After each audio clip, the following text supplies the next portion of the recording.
Number 2. Ashir Muflak.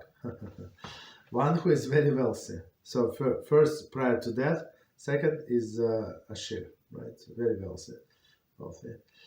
There's dispute among the poskim as to whether one who is very wealthy is allowed to give more than 1/5. So we're not talking about death, we're talking about during the lifetime.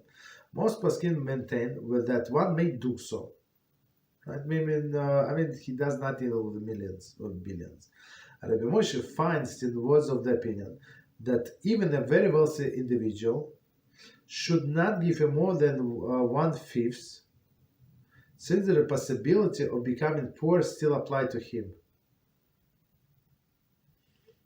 Okay, so it's very interesting.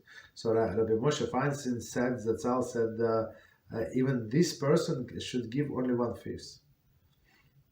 Very interesting, because he can become very poor.